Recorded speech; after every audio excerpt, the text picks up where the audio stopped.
नवरत्न नमकीन बनाने से पहले हमें कुछ तैयारी करनी पड़ेगी। तो यहाँ मैंने ली है 1 मुट्ठी के करीब चना दाल, 1 मुट्ठी के करीब ली है काली मसूर और 1 मुट्ठी के करीब ली है पीली मूंग दाल।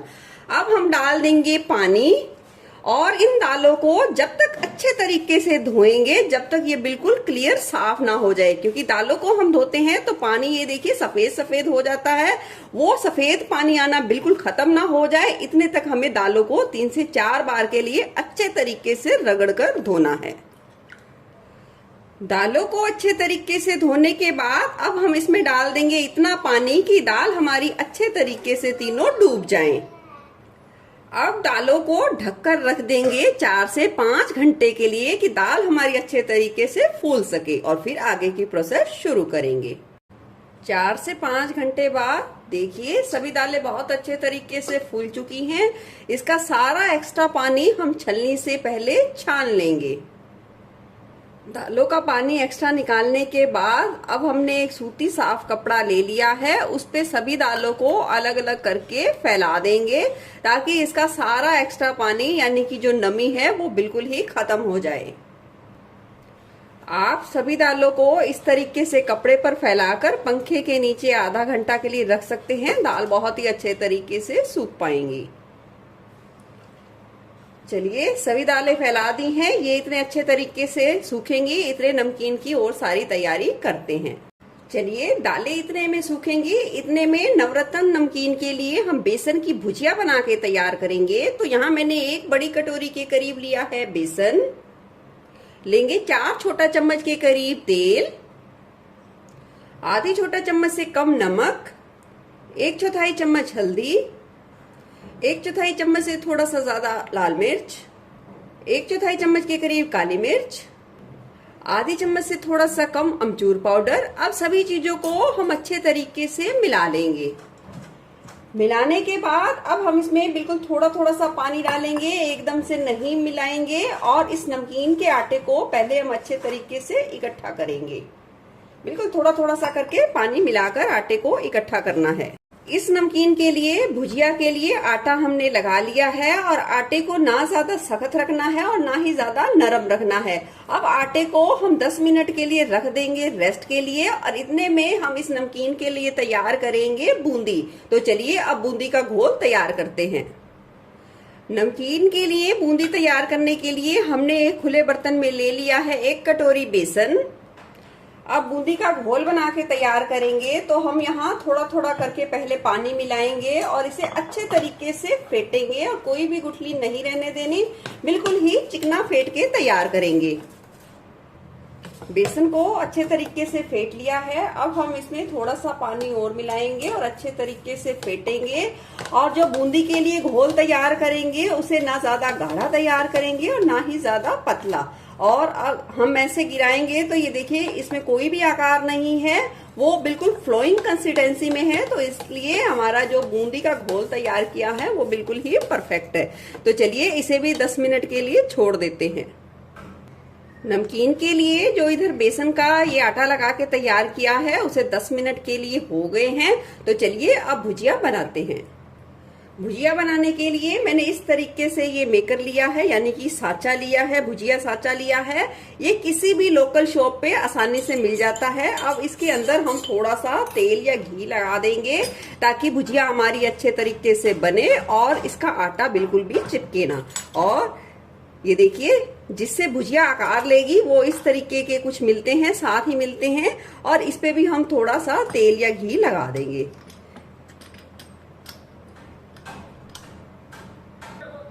अब जिस शेप की आपको भुजिया बनानी है उस शेप का आप इसमें ये साचा यानी कि ये जो प्लेट है वो इसमें फिट कर दीजिए और जो हमने ये भुजिया का आटा लगाया है वो इस तरीके से आप इसमें डाल दीजिए और थोड़ा सा इस तरीके से दबा दीजिए।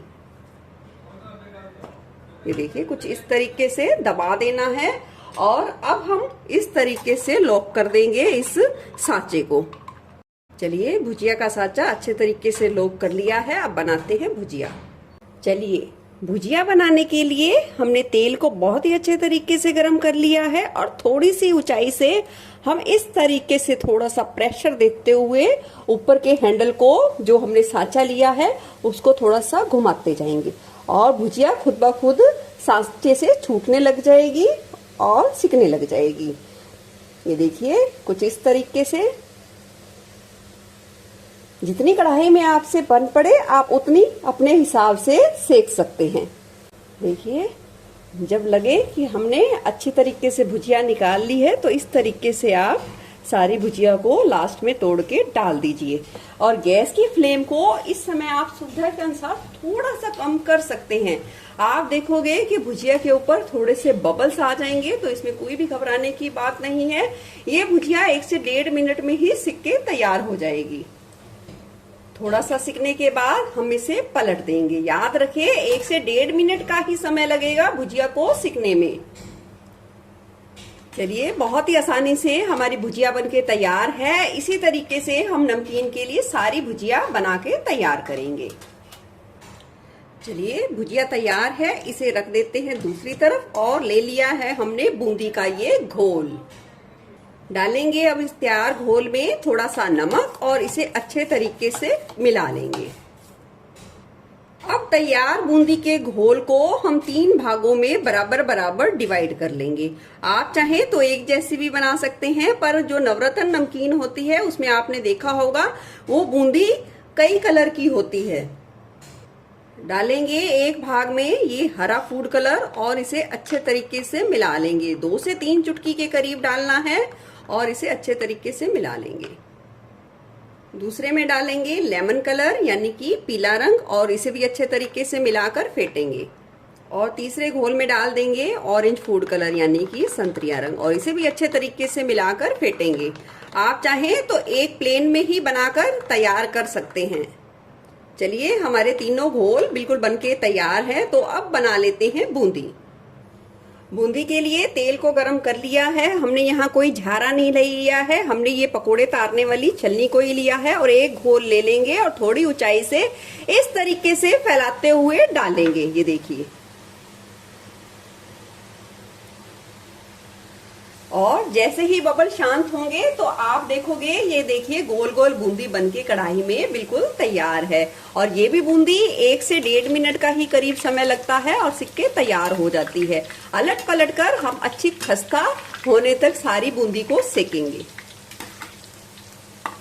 इस बात का ध्यान रखना है जब भी बूंदी आप सिकने के लिए कढ़ाई में डालें तो तेल अच्छे तरीके से गर्म होना जरूरी है। चलिए एक रंग की बूंदी तो तैयार कर ली है हमने और निकाल लेंगे प्लेट में। अब दूसरे तरीके की इसी तरीके से थोड़ी सी ऊंचाई पे इस तरीके से डालेंगे और हल्का हल्का सा घुमा देंगे। झाग शांत होने के बाद देख सकते हैं दूसरे कलर की भी बूंदी, इसे भी अलट पलट कर सेकेंगे। चलिए ये बूंदी भी सिक गई है, निकाल लेंगे प्लेट में। जिस तरीके से हमने पहली 2 बूंदी तैयार की है उसी तरीके से ये ऑरेंज बूंदी भी बना के तैयार कर ली है। तो अब निकाल लेंगे इसे भी प्लेट में।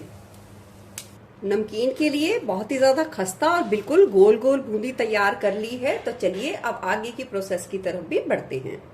चलिए जो दालें हमने सुखाई थी उसका भी लगभग पानी अच्छे तरीके से सूख चुका है। हमने बस ओवर सुखाना नहीं है, बस इसकी नमी को दूर करना है, इतना ही सुखाना है। अब दाल को भी फ्राई करेंगे। इस तरीके की आपको छलनी लेनी है, छोटी बड़ी जो आपके पास हो ले सकते हैं और इस तरीके से आपको दाल को डालना है और इस तरीके से आप उसे फिर तेल में छोड़ दें। ये देखिए सारी दालों को एक साथ इकट्ठा फ्राई नहीं करना है क्योंकि हर दाल को सिकने में थोड़ा समय कम ज्यादा लग सकता है। दाल को जब तेल में डालें तो तेल अच्छा गर्म होना चाहिए, पर आप अपनी सुविधा के अनुसार जब सेकने लगे तो थोड़ा कम ज्यादा भी कर सकते हैं। इस बात का ध्यान रखना है कि दाल जब आपकी फ्राई करके सिक के बाहर आए तो वो खस्ता होनी चाहिए, कुरकुरी होनी चाहिए। चलिए चने की दाल बहुत ही अच्छे तरीके से सिक गई है। एक्स्ट्रा तेल हम निकाल देंगे और इसे भी निकाल लेंगे प्लेट में। अब लेंगे दूसरे तरीके की दाल यानी कि काली मसूर और इसे भी सेकेंगे। ये दाल जैसे ही सिकने लगेगी यानी कि फ्राई होने लगेगी, ये फटने लग जाएगी तो ये इसका साइन है कि ये बहुत ही अच्छे तरीके से फ्राई हो चुकी है। जब भी भुजिया के लिए आप दाल को सेके तो आप चम्मच में एक आधा दाना लेके जरूर उसे चेक करें कि वो बहुत ही अच्छे तरीके से खस्ता हुई है या नहीं हुई। तो चलिए, ये दाल भी हमारी बहुत अच्छे तरीके से खस्ता हो गई है, निकाल लेंगे प्लेट में। अब लेंगे ये मूंग दाल। ये देखिए, चना दाल को सिकने में यानी कि फ्राई होने में थोड़ा सा समय ज्यादा लगा है और इन दोनों दालों के मुकाबले में। चलिए, पीली मूंग दाल भी सिक के बहुत अच्छे तरीके से तैयार है, बहुत ही ज्यादा खस्ता है। मैं आपको एक बात और कहना चाहूंगी कि आप थोड़ी सी दाल को जब फ्राई हो जाए तो थोड़ी सी दाल को चेक जरूर करें कढ़ाई से निकालने के बाद, पहले, कि वो अच्छे तरीके से खस्ता हुई है या नहीं। अब लेंगे हम एक मुट्ठी के करीब मूंगफली और इसे भी सेकेंगे। चलिए, मूंगफली भी सिक गई है, निकाल लेंगे प्लेट में। अब लेंगे यहाँ हम एक कटोरी के करीब मोटे वाला पोहा और इसे भी सेकेंगे यानी कि फ्राई करेंगे। पोहा बहुत ज्यादा जल्दी फ्राई होगा और जैसे ही फ्राई होना शुरू होगा वो बहुत ही अच्छे तरीके से फूलने लग जाएगा। चलिए, निकाल लेंगे प्लेट में। चलिए, सारी आधी से ज्यादा तैयारी हो गई है और लास्ट में हम ये बनाएंगे आलू के लच्छे और आलू के चिप्स नमकीन के लिए।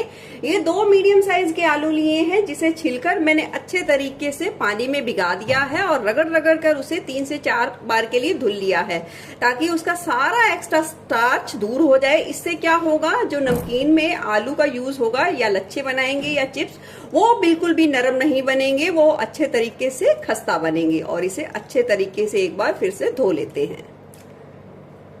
चलिए, आलूओं को धो लिया है और साथ में ये एक दूसरा बाउल ले लिया है। हम आधे चिप्स यूज करेंगे और आधे इस तरीके से लच्छे। इस तरीके से जो चिप्स काटे हैं वही ले लेंगे और इस तरीके से पतला लंबा कर लेंगे यानी कि उसके लच्छे भी बना लेंगे। जिस तरीके से आपको पसंद हो आप उस हिसाब से कम ज्यादा चिप्स या लच्छे कर सकते हैं। बिल्कुल पतला और लंबा काट के तैयार करेंगे। चलिए, नमकीन के लिए चिप्स और लच्छे बिल्कुल बनके तैयार है। अब सूती कपड़े में हम इसे अच्छे तरीके से पोंछ लेंगे, इसके सारे एक्स्ट्रा पानी को निकालकर। चिप्स तलने के लिए तेल अच्छा गर्म है और अब हम इसमें डाल देंगे ये तैयार किए हुए चिप्स। नमकीन के लिए जो चिप्स तैयार करें जितना हो सके पतले तैयार करें, तभी वो क्रिस्पी बनेंगे। देख सकते हैं आलू चिप्स पे बहुत ही बढ़िया कलर आ गया है, बहुत ही अच्छे तरीके से खस्ता सिक गए हैं। निकाल लेंगे प्लेट में।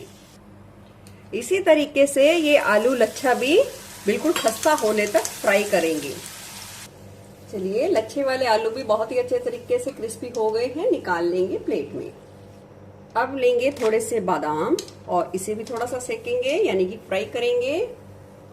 और बादाम डालने के बाद थोड़े से काजू डाल देंगे। जैसे ही बादाम थोड़े से सिक जाएंगे उसके बाद काजू डालेंगे, क्योंकि काजू बहुत जल्दी सिकते हैं। और तुरंत ही डाल देंगे ये किशमिश और थोड़ा सा तीनों चीजों को अच्छे तरीके से सेकेंगे यानी कि फ्राई करेंगे। आप चाहें तो तीनों चीजें अलग अलग भी कर सकते हैं। निकाल लेंगे प्लेट में। अब लेंगे एक छोटी मुट्ठी के करीब कड़ी पत्ता और कड़ी पत्ते को भी अच्छे तरीके से फ्राई करेंगे। जैसे ही ये फ्राई होगा ये बहुत ही अच्छे तरीके से कुरकुरा और क्रिस्पी हो जाएगा। चलिए, कड़ी पत्ता बहुत ही अच्छे तरीके से क्रिस्पी हो गया है। आवाज से पता चल गया होगा कितनी क्रंची बना है। चलिए, इसे भी निकालेंगे प्लेट में। यहाँ नमकीन के लिए मैंने एक छोटा कटोरी के करीब मुरमुरे लिए थे। मुरमुरे पहले से ही ज्यादा कुरकुरे थे तो मैंने थोड़ा और अच्छे तरीके से कुरकुरा कर लिया है। इसे लो फ्लेम पे 3 से 4 मिनट के लिए सेक लिया है। चलिए, सारी तैयारी हो गई है। अब बनाएंगे हम नमकीन के लिए चटपटा तीखा मसाला। नवरत्न नमकीन के लिए मसाला बना के तैयार करेंगे। मिक्सी जार में डाल दिया है 1 चम्मच अमचूर पाउडर, 2 चम्मच चाट मसाला, 1 चम्मच हल्दी, 1 चम्मच लाल मिर्च पाउडर, 1 चम्मच सौंफ, 1 चम्मच खड़ा धनिया, 1 चम्मच जीरा, आधी चम्मच काली मिर्च पाउडर, स्वाद के अनुसार नमक। यहाँ मैंने 1 चम्मच से थोड़े से कम का नमक का इस्तेमाल किया है। आधी चम्मच से थोड़ा सा कम काला नमक, 1 टुकड़ा हींग का। ये मेरे पास टुकड़े वाली हींग है, आप दूसरी हींग का इस्तेमाल कर सकते हैं। तो 1/4 चम्मच के करीब हींग का इस्तेमाल करना है। डाल देंगे 2 लौंग, 2 चम्मच के करीब डाल देंगे चीनी। अब नमकीन के इस तैयार मसाले को पीस लेंगे। नमकीन के लिए मसाला बिल्कुल तैयार है। आप अच्छे कलर के लिए इसमें थोड़ा सा कश्मीरी लाल मिर्च का पाउडर भी इस्तेमाल कर सकते हैं और मसालों की क्वांटिटी आप अपने तीखे चटपटे के हिसाब से थोड़ा कम ज्यादा भी कर सकते हैं।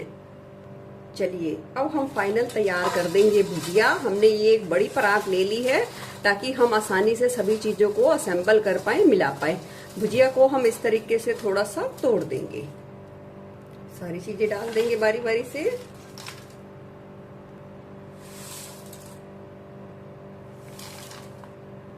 भुजिया को जब मिलाएं तो आप एक खुले बर्तन में लास्ट में मिलाएं सारी चीजों को, ताकि अच्छी तरीके से सारी चीजें एक साथ हो सके। डाल देंगे बूंदी। बूंदी थोड़ी सी मैं बचा लूंगी क्योंकि बहुत ज्यादा है ये भुजिया के हिसाब से। डाल देंगे कड़ी पत्ता, थोड़ा सा इस तरीके से चूर देंगे। लास्ट में डाल देंगे मुरमुरा। डाल देंगे तैयार किया हुआ नमकीन का ये सारा मसाला। आप मसाले की क्वांटिटी फिर से बता रही हूँ, अपने हिसाब से कम ज्यादा कर सकते हैं। अब अच्छे तरीके से सारी नमकीन में मिला लेंगे।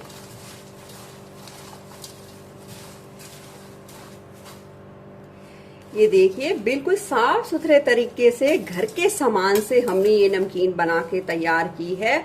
और सच मानिए मैंने थोड़ी सी टेस्ट की है, जिस तरीके से बाजार की हल्दीराम की नवरत्न नमकीन होती है उससे भी कहीं ज्यादा टेस्टी बनी है।